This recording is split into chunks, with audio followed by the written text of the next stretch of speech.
모세의 율법책을 가져오기를 청하매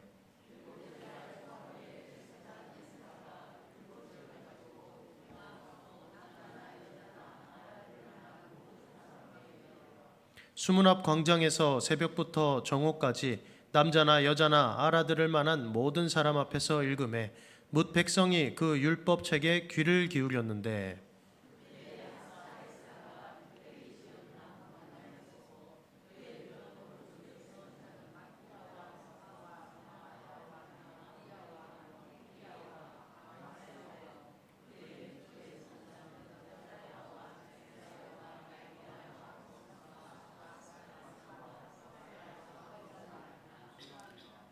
에스라가 모든 백성 위에 서서 그들 목전에 책을 펴니 책을 펼 때에 모든 백성이 일어서니라.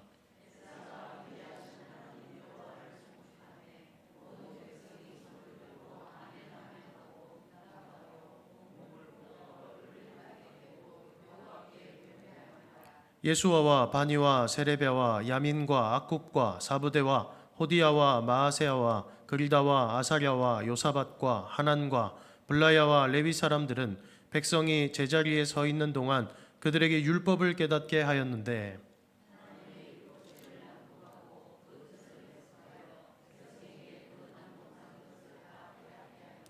백성이 율법의 말씀을 듣고 다 우는지라. 총독 느헤미야와 제사장 겸 학사 에스라와 백성을 가르치는 레위 사람들이 모든 백성에게 이르기를 오늘은 너희 하나님 여호와의 성일이니 슬퍼하지 말며 울지 말라 하고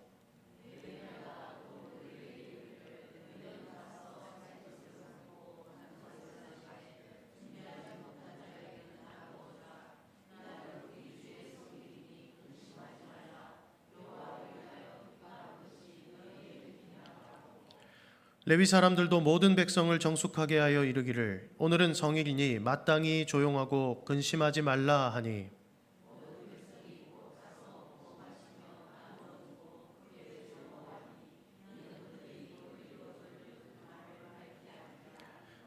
그 이튿날 뭇 백성의 족장들과 제사장들과 레위 사람들이 율법의 말씀을 밝히 알고자 하여 학사 에스라에게로 모여서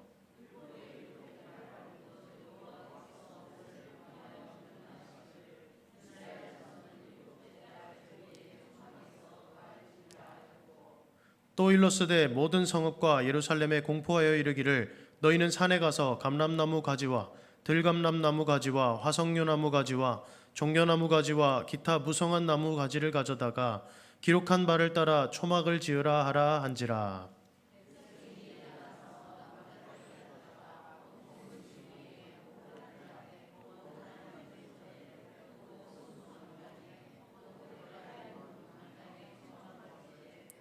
사로잡혔다가 돌아온 회중이 다 초막을 짓고 그 안에서 거하니 눈의 아들 여호수아 때로부터 그날까지 이스라엘 자손이 이같이 행한 일이 없었으므로 이에 크게 기뻐하며 에스라는 첫날부터 끝날까지 날마다 하나님의 율법책을 낭독하고 무리가 이레 동안 절기를 지키고 여덟째 날에 규례를 따라 성회를 열었느니라. 아멘. 오늘은 반석 위에 굳게 선 교회라는 제목의 말씀으로 함께 하나님의 말씀을 듣기를 원합니다. 여러분, 이 지구상에 있는 모든 종류의 사람들 중에 누구에게 가장 하나님의 말씀이 필요할 것 같습니까? 누구에게 하나님의 말씀이 가장 필요할까요? 지금 이렇게 하시는 거 보니까 나를 가리키시는 것 같죠? 맞습니다, 여러분. 조금 더 정확하게 표현을 하면 교회입니다. 하나님의 백성에게 하나님의 말씀이 1차적으로 필요합니다.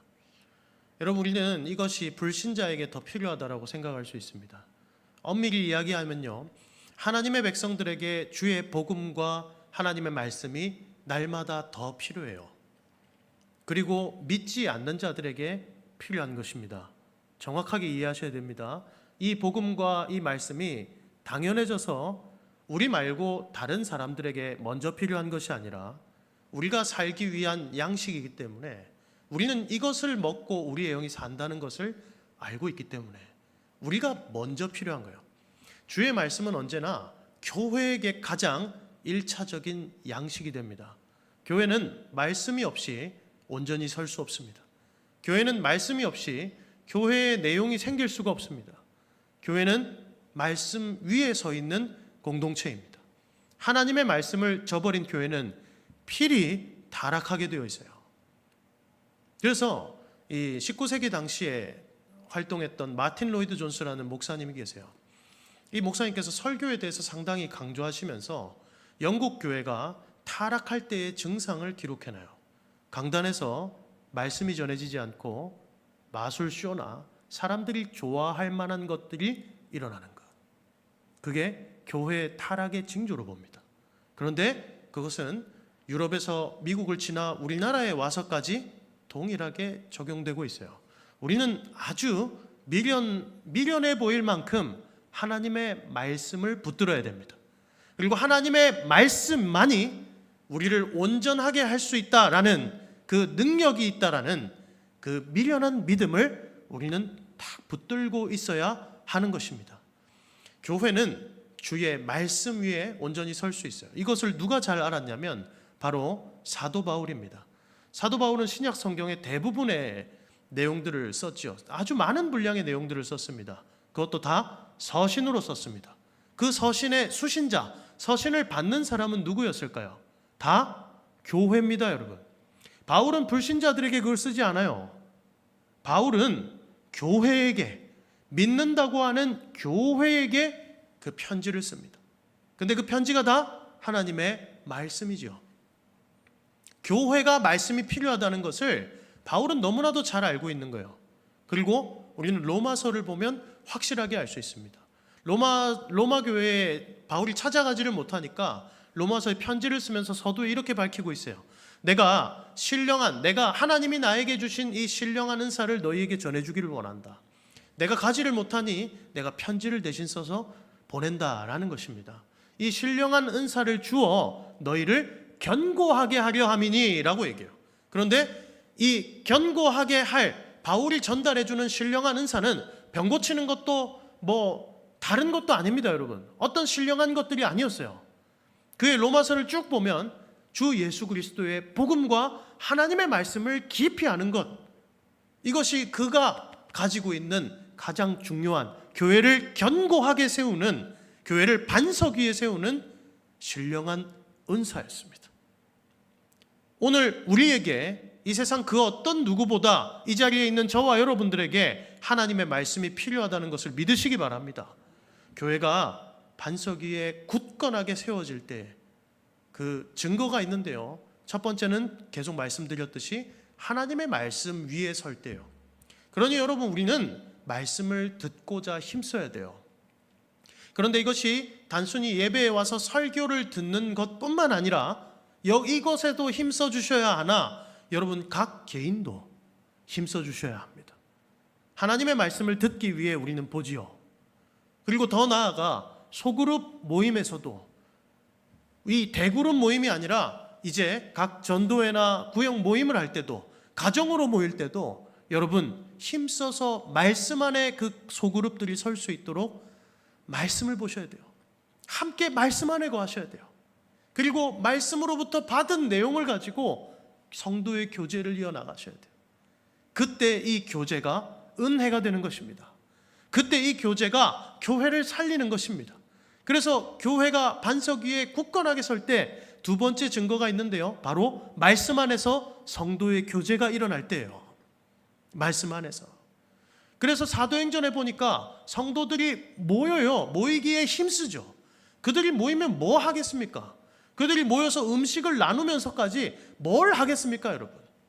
바로 말씀, 하나님의 말씀을 듣는 것입니다. 초대교회 성도들은 하나님의 말씀에 너무나도 갈급했습니다. 그들은 기록된 성경도 없지요. 우리처럼 이렇게 성경을 집에 몇 권씩 두고 있지도 않습니다. 그렇게 성경이 존재하지도 않았어요. 그러니 사도 바울과 같은 사도들이 한 번씩 돌아서 오거나 아니면 편지를 쓰면 그걸 회람하는 거예요. 돌려서 보는 거예요. 아니면 다락방 가운데 같은데 겨우 몰래 모여가지고 누가 그걸 읽어주면 그걸 가지고 그걸 토대로 말씀을 듣는 것입니다. 그들은 말씀을 듣고자 했습니다. 그들은 말씀 안에서 교제하고자 했습니다. 그때 교회가 부흥되고 반석 위에 견고하게 든든히 세워져 가는 것을 볼 수가 있지요. 반석 위에 세워진 교회의 두 가지 특징입니다. 견고하게 세워진 교회는 하나님의 말씀을 사모하고 붙드는 거예요. 그리고 그 하나님의 말씀 안에서 교제를 이루어 나가는 것입니다. 오늘 이러한 은혜가 우리 교회 가운데에 날마다 더 충만해지기를 주님의 이름으로 축복합니다. 우리 교회가 날마다 더 하나님의 말씀을 사모하고 그 말씀 안에서 교제해야 하는 것입니다. 그리고 이러한 내용들을 잘 보여주고 있는 것이 바로 오늘 읽었던 느헤미야서 8장이에요. 이 느헤미야서 8장의 말씀은 이전에 이제 느헤미야가 와서 예루살렘 성벽을 세우죠. 예루살렘 성벽은 교회를 세우는 것이라 그랬습니다. 예루살렘이 교회를 상징하기 때문입니다. 그런데 교회의 건물과 같은 이 예루살렘 성벽을 딱 세우고 나니 이제 내용이 필요하잖아요. 그래서 이 교회 안에, 이 하나님의 백성들 공동체 안에 직분자들을 세워요. 하나님의 백성을 온전히 섬겨나갈, 거룩하게 할 직분자들을 딱 세웁니다. 직분자들을 딱 세우고 나니 오늘 말씀에 다 오는 거예요. 이제 진정으로 교회의 내용을 채울 때가 되었습니다. 교회의 영적인 내용은 오직 하나님의 말씀으로 채워져야 되죠. 그래서 일곱째 달 첫째 날에 딱 모이는 거예요. 일곱째 달은 언제냐면 여러분 1월 1일이라고 생각하면 돼요. 유대인들에게 일곱째 달이란 1월 1일입니다. 나팔절이라고 부릅니다. 그래서 이스라엘 모든 백성들에게 염소의 뿔로 만든 나팔을 불어요. 이 나팔에는 어떤 의미가 있냐면 이전 것들이 지나가고 이제 우리가 하나님 앞에 다시 모입시다 라는 의미를 가져요. 그래서 나팔을 부는 것입니다. 그리고 이 나팔절은 중요한 절기들과 쭉 연결되어 있는데요, 나팔절이 지나면 대속죄일이 옵니다. 이전에 지었던 죄들에 대해서 회개하는 거예요.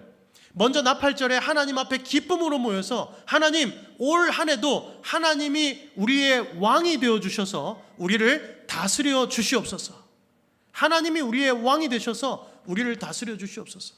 휴대폰도 지금 나팔을 불지 않습니까? 괜찮습니다, 여러분. 우리를 다스려 주십시오. 그래 기쁨으로 모이는 거예요. 하나님의 왕되심 속에서 말입니다. 그리고는 하나님 앞에서 모여서 즐거이 하나님을 예배하고 그리고 성도의 교제를 이어나가다가 대속죄일이 되면 그들이 죄에 대해서 아파하며 회개합니다. 지난 1년 동안 우리가 얼마나 많은 죄를 지었는가. 하나님 우리의 죄를 용서해 주십시오. 그리고는 대속죄일이 지나면요, 초막절을 지켜요. 7일 동안 초막절을 지켜요. 광야에서 그들이 텐트에서 지냈잖아요. 그래서 텐트를 딱 치고는 뭘 기념하냐면 하나님, 우리의 모든 수치가 이제 하나님의 은혜로 말미암아 떠나갔습니다. 광야에서 하나님 주신 은혜로 우리가 살았는데 이제는 약속의 땅에서 하나님이 더 큰 은혜를 주셔서 이 땅에서 나는 것들로 우리가 먹을 수 있습니다. 광야에서 우리를 살리신 하나님을 찬양합니다. 이게 초막절의 의미입니다. 그래서 아주 중요한 달이기 때문에 딱 그때가 되어서 백성들이 모이는 거예요. 그런데 백성들이 모여서 아주 중요한 행동을 하는데 쉽게 얘기해서 부흥회를 합니다. 이 절기들을 지키면서 부흥회를 하기 시작해요. 8장 1절에 보면 뭐라고 얘기를 하고 있냐면요, 제가 읽어드립니다. 이스라엘 자손이 자기들의 성읍에 거주하였더니 일곱째 달에 이르러 모든 백성이 일제히 수문 앞 광장에 모여 학사 에스라에게 여호와께서 이스라엘에게 명령하신 모세의 율법책을 가져오기를 청하매라고 말하고 있습니다.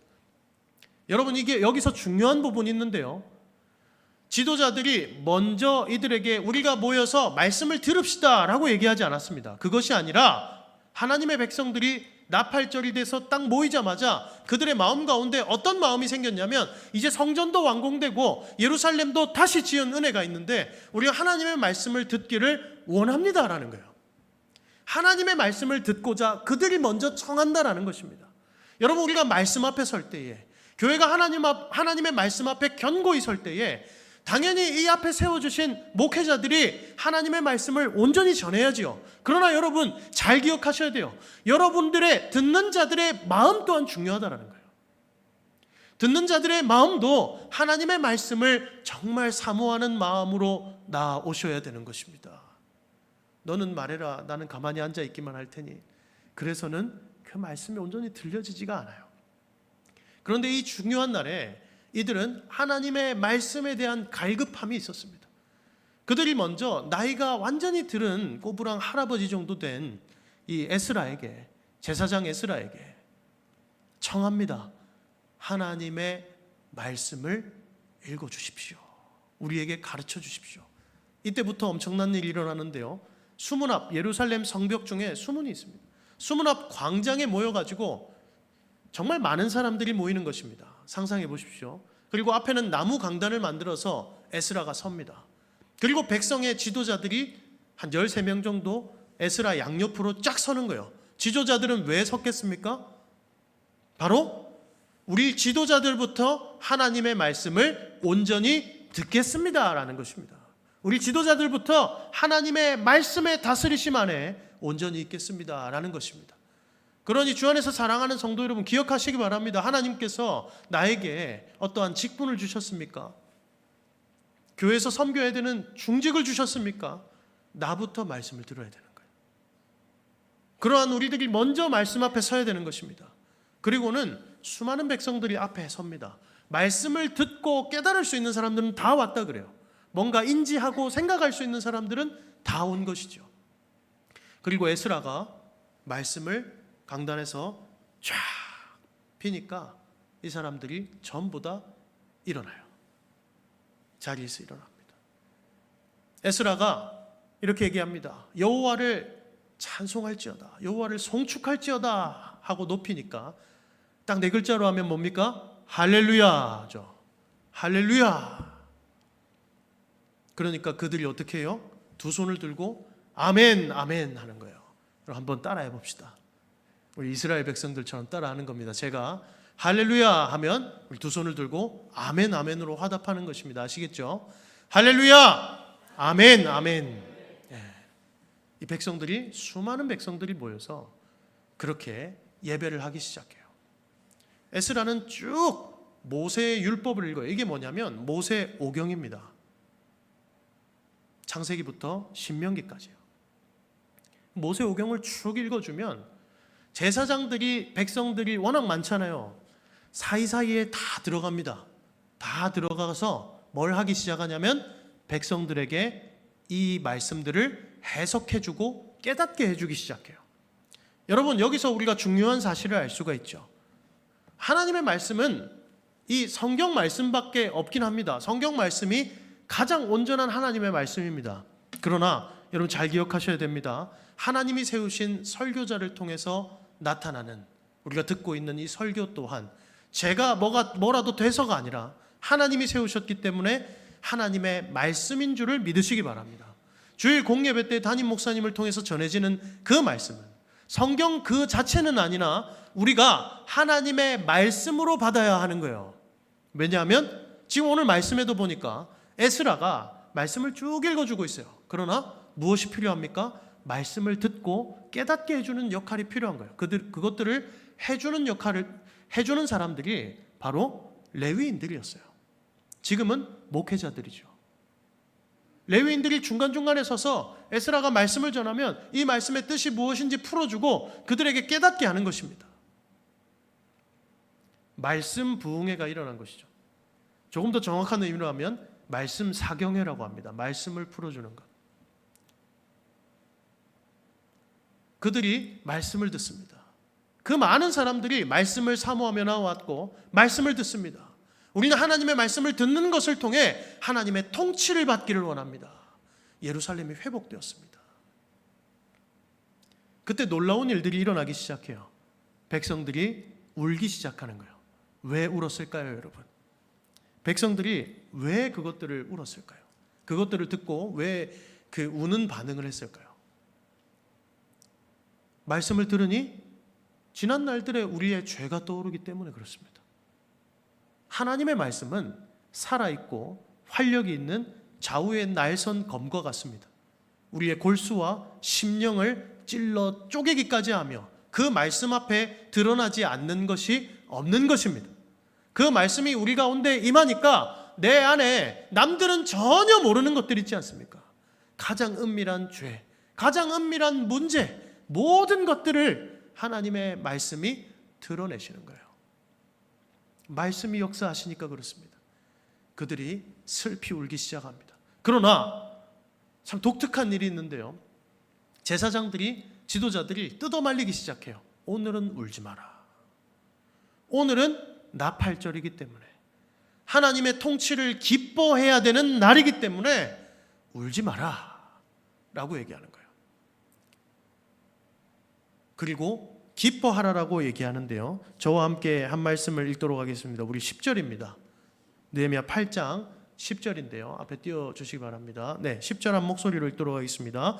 시작. 느헤미야가 또 그들에게 이르기를 너희는 가서 살찐 것을 먹고 단 것을 마시되 준비하지 못한 자에게는 나누어 주라. 이날은 주의 성일이니 근심하지 말라. 여호와로 인하여 기뻐하는 것이 너희의 힘이니라 하고. 아멘. 여호와로 인하여 기뻐하는 것이 너희의 힘이니라 라고 말씀하고 있습니다. 하나님이 오늘 말씀을 통하여서 우리 가운데 임하셨다. 그리고 나팔절이라는 이 절기를 통해서 우리는 하나님의 통치가 회복된 것을, 오랫동안 포로 생활을 하다가 하나님의 통치가 다시금 회복된 것을 우리는 기념하고 기뻐하는 것이 먼저다라는 거예요. 성도는 마음대로 슬퍼하고 기뻐하는 것이 아닙니다. 성도의 기쁨과 슬픔에는 내용이 있어요. 그 내용에는 우리의 뜻과 우리의 마음이 아니라 하나님의 뜻이 담겨져 있어야 되는 것입니다. 하나님의 원하시는 뜻이 담겨져 있어야 되는 거예요. 성도들은 철저히 하나님의 통치와 하나님의 지배를 받습니다. 하나님께서 우리를 다스리시죠. 내가 죄 때문에 아파하는 것도 하나님이 허락하실 때 하는 것입니다. 내가 하나님의 은혜로 말미암아 기뻐하는 것도 하나님이 허락하실 때 하는 거예요. 그래서 여러분 신앙생활 하다 보면 왜 예전과 같이 나는 이런 기쁨이 없는 것 같지? 왜 예전과 같이 죄에 대해서 아파함이 없는 것 같지? 여러분 하나님이 허락해 주셔야 되니까요. 내가 애쓰고는 있으나 또 애써야 하지만 하나님이 우리 가운데 우리를 다스리시면서, 우리를 말씀을 통해 다스리시면서 우리 가운데 허락해 주셔야 내 마음 안에 그러한 영적인 경성이 다시 일어날 수 있게 되는 것입니다. 하나님의 주권 아래 달린 거예요. 오늘은 나팔절이다. 우리에게 허락된 것은 기뻐하는 것이다. 나팔절 이후에 대속죄일이 되면 너희들은 죄에 대해서 슬퍼하고 아파해도 돼 라고 느헤미야가 지도자들을 통해서 모든 백성에게 말하고 있는 것입니다. 우리는 이것을 통해서 알 수 있습니다. 여러분, 우리는 우리에게 딱 허락된, 우리에게 가장 흔하게 허락된 절기 중에 절기가 무엇입니까, 여러분? 주일이에요. 주일이에요. 주일은 왜 주일입니까? 주님께서 부활하셨기 때문입니다. 주일입니다, 여러분. 우리는 특별한 절기들을 많이 생각합니다. 추수감사주일, 성탄절, 여러 절기들이 있을 수 있습니다. 그러나 저와 여러분들에게 가장 특별하게 허락된 여호와의 성일, 여호와의 거룩한 날, 바로 주일입니다. 우리가 안식일로 지키고 있는. 주님이 부활하신 날을 통해서 우리는 무엇을 확인받을 수 있습니까? 나의 모든 죄가 주님과 함께 십자가에서 죽었고 주님의 부활하심을 통해서 내가 다시 살았다. 그러면 뭐가 있겠어요, 여러분? 슬픔이 떠나가고 기쁨이 있는 거예요. 일주일 동안 치열하게 죄와 싸우며 아파하기도 하고 근심하기도 하고 애통하는 마음들이 듭니다. 그러나 주일 우리가 주님 앞에 탁 나와왔을 때 우리에게 주시는, 하나님께서 우리에게 주시고자 하는 가장 큰 마음 열매는 무엇이냐면요, 바로 여호와를 기뻐하는 것입니다. 그리고 하나님을 기뻐하는 것, 하나님을 즐거워하는 것이 저와 여러분들에게 능력이 되고 힘이 된다는 사실을 믿으시기 바랍니다. 우리는 그래야 되는 거예요. 그리고 이 이스라엘 백성들이 지금 그렇게 나팔절을 보내고 있는 것입니다. 그리고 나서 이스라엘 백성들이 초막절을 지키기 시작해요. 에스라가 이 말씀을 읽으면서 말씀대로 초막절을 지키게 하죠. 그런데 이 나팔절과 초막절을 지키는 모든 전혀 다른 절기이지만 그들의 내용은 같습니다. 계속해서 말씀을, 여호와의 율법을 들었다라고 얘기하고 있습니다. 주 안에서 사랑하는 성도 여러분, 교회는 하나님의 말씀 안에 있어야 되는 줄 믿으시기 바랍니다. 그러니 말씀을 듣는 일에 힘을 내셔야 돼요.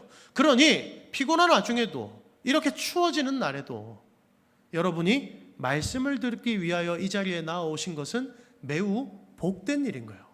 하나님이 기뻐하실 만한 일인 거예요. 그리고 우리 교회의 모든 말씀을 들을 수 있는 자리가 날마다 더 넘쳐나기를, 우리 성도들로 넘쳐나기를 주님의 이름으로 축복합니다. 교회가 말씀 위에 설 때 교회는 견고해집니다. 그래서 말씀 위에 서기를 힘써야 합니다. 그리고 그 말씀 안에서 그들은 뭘 하고 있어요? 서로 먹고 마셔요. 서로 먹고 마시는 것이 무엇입니까? 교제하는 것입니다, 여러분. 교제하는 거예요. 교회는 말씀 안에서 교제를 이루어가요. 하나님의 말씀을 듣는 것과 그리고 성도의 교제가 살아날 때 교회는 부흥합니다. 숫자가 얼마가 되든 간에 교회는 반드시 부흥하게 되어 있습니다. 숫자는 하나님이 보내주신 만큼 받으면 돼요. 그런데 교회가 부흥해요. 교회가 교회다워지고 교회의 성도들의 마음이, 교회의 영적인 상태가 하나님 앞에서 기경되게 된다는 것입니다. 그러니 주 안에서 사랑하는 성도 여러분, 오늘 이스라엘에게 임한 역사가 우리 성북교회 가운데 임하기를 주님의 이름으로 축복합니다. 말씀을 보십시오. 말씀을 바라보셔야 됩니다. 성도의 교제가 일어날 때 여러분, 성도끼리 모여서 우리가 무엇을 먼저 해야 되겠습니까? 어디 나들이 가실 수도 있고 좋습니다, 여러분. 우리가 무엇을 먼저 해야 될까요? 왜 구역 모임 나눔지라는 것도 만들어가지고 나눠드릴까요, 여러분? 하나님의 말씀을 가지고 나누라는 것입니다. 들은 말씀 속에서 받은 은혜를, 나에게 주신 은혜를 나눠보시라는 거예요. 우리 입술에 은혜가 담겨지잖아요. 그러면 정죄가 떠나갑니다. 우리 입술에 하나님의 은혜가 담겨지잖아요. 악한 영이 떠나갑니다. 우리 입술에, 우리 교제 가운데에 하나님의 은혜로 가득 차잖아요. 불평이 사라지는 거예요. 그것을 믿으십니까? 그러니 우리는 하나님의 말씀으로부터 받은 은혜를 나눠야죠. 이스라엘 백성들이 지금 절기를 가지고 이렇게 교제하고 있는 거예요. 그러니 우리는 주일에 이렇게 교제해야 되는 것입니다. 하나님의 말씀 듣기를 청하는 마음이 있어야 됩니다. 주일에 교회에 나오면서 하나님, 오늘도 나에게 말씀하여 주시옵소서. 모든 예배에 나오면서 하나님, 나에게 말씀하여 주십시오. 나는 말씀이 필요한 자입니다. 내가 말씀을 듣겠습니다 하는 마음이 필요합니다. 그리고는 성도를, 옆에 있는 성도들을 바라보십시오. 들은 말씀을 가지고 바라보십시오. 하나님의 백성이잖아요. 우리 좌우 앞뒤 분들에게 이렇게 좀 얘기했으면, 축복했으면 좋겠습니다. 당신은 아름다운 하나님의 백성입니다. 보면서 해주셔야 돼요. 네. 당신은 아름다운 하나님의 백성입니다. 내 안에 은혜가 가득 차면 여러분, 정죄할 일이 뭐가 있어요? 제가 여러분들을 보면서 정죄할 일이 뭐가 있습니까, 여러분? 나를 구원하신 하나님의 은혜가 감사한데, 그 감격이 있는데 누가 누구를 정죄해요? 우리 다 그 정죄에서 벗어나 구원받은 하나님의 백성들인데요. 너무나도 아름답지 않습니까? 천하보다 귀한 영혼이 내 옆에 있잖아요. 그러니 천하보다 귀한 영혼들과 함께 뭘 해야 되겠습니까? 말씀 안에서 하나님의 은혜를 나누며 교제하셔야 돼요. 그것이 1순위입니다. 그때에 이스라엘의 부흥이 있어요. 그때에 저와 여러분에게 진정한 의미에서의 영적 부흥이 있게 되는 것입니다. 그들이 초막절을 지키면서도 하나님, 광야의 수치가 우리에게서 떠나갔습니다. 동시에 광야에서 만나와 메추라기로 우리를 살리신 그 하나님의 은혜가 지금도 우리 안에 있습니다. 하나님, 세상 가운데서 나에게 모든 필요한 일용할 양식을 주셔서 감사합니다. 그리고 오늘 주의 전에 우리가 모여서 하나님의 은혜의 양식을 먹게 하시니 감사합니다. 이게 초막절 아닙니까, 여러분? 우리는 그래서 예배 중에 주께서 우리에게 주시는 신령한 음료와 신령한 음식을 먹어요. 그게 말씀이고 성찬인 것입니다. 마침 이번 주에 성찬식을 합니다. 하나님의 말씀은 보이지 않는 성찬입니다. 그래서 우리가 듣죠. 보이지 않는 성찬입니다. 그럼 성찬은 무엇일까요? 보이는 말씀입니다. 말씀이신 예수 그리스도를 먹으면서 나의 신앙을 돌아보고 확인하는 거예요. 내가 주님과 연합되었습니다. 내가 이 떡에 연합되었고 참여하는 은혜를 얻었습니다. 그런데 나만이 아니라 내 옆에 있는 우리 모두가 같은 떡을 먹고 있습니다. 같은 말씀을 믿고 듣고 있습니다. 하나님, 예루살렘이 회복되었습니다. 할렐루야. 저와 여러분들이 그런 공동체입니다. 우리가 성북교회 공동체에서 만났다라는 사실이 이러한 은혜가 있는 거예요. 이스라엘 백성들이 수십 년 동안 포로 생활하다가 모였죠. 여기 얼마나 큰 감격이 있겠어요. 포로 생활할 수밖에 없는, 마귀의 포로로 살아갈 수밖에 없는 저와 여러분들을 하나님이 모으셨잖아요. 이 모으신 데는 엄청난 하나님의 섭리가 있는 거예요. 이러한 인원들로 교회를 구성하신 데는, 그리고 우리 담임 목사님을 필두로, 우리 장로님들을 필두로, 중직자들을 필두로 이러한 인원들로 하나님이 성북교회를 구성하신 데는 다 이유가 있으신 거예요. 믿으십니까? 믿으셔야죠. 뭐 하나님이 이런 사람을 주셨어, 이렇게 생각하시면 안 되는 겁니다. 하나님이 불러다가 모아주신 사람들과 함께 우리가 오직 해야 되는 것은 하나님의 말씀을 듣는 것, 그리고 그 말씀 안에서 성도의 교제를 이어나가는 것입니다. 그래서 사도신경의 말미에 우리도 고백하잖아요. 성도의 교제를 믿습니다. 성도의 교제는 하나님이 아닌데 뭘 믿는다는 거예요. 하나님이 성도의 교제 가운데에 교제를 통해서 우리를 살리시고 우리를 더 부흥케 하시고 우리와 함께 하시고 우리에게 은혜 주실 것을 믿는다는 것입니다. 성령님이 성도의 교제를 통해서 역사하실 것을 내가 믿는다고 고백하잖아요. 우리는 어떻게 교제하고 있습니까? 세상의 시대의 사조들을 막 가져오고 세상의 헛된 지혜들을 가져와서 성도들끼리 막 토론하고 있지는 않습니까? 저는 안 들어가 봐서 어떤지 몰라요, 여러분. 그러나 우리가 반드시 해야 되는 것, 하나님의 말씀을 받은 은혜를 가지고, 말씀을 통해 받은 은혜를 가지고 나누셔야 돼요. 그래서 이 8장은 첫 절부터 끝 절까지 말씀이 빠지지 않아요. 율법을, 하나님의 율법을 계속해서 낭독했다, 가르쳤다라고 합니다. 주 안에서 사랑하는 성도 여러분, 다시 한 번 더 선언합니다. 우리 교회에 말씀을 통한 부흥의 역사가 있기를 주님의 이름으로 축복합니다. 그러한 교회 되어야 되는 거예요. 그리고 그 말씀 안에서 성도의 교제를 날마다 이어가 반석 위에 견고하게 서게 되는, 이 타락한 세상 속에서 반석 위에 견고히 서가는 저와 여러분, 그리고 우리의 가정, 우리의 교회가 되기를 주님의 이름으로 축복합니다. 함께 찬송하시겠습니다. 찬송가 540장입니다.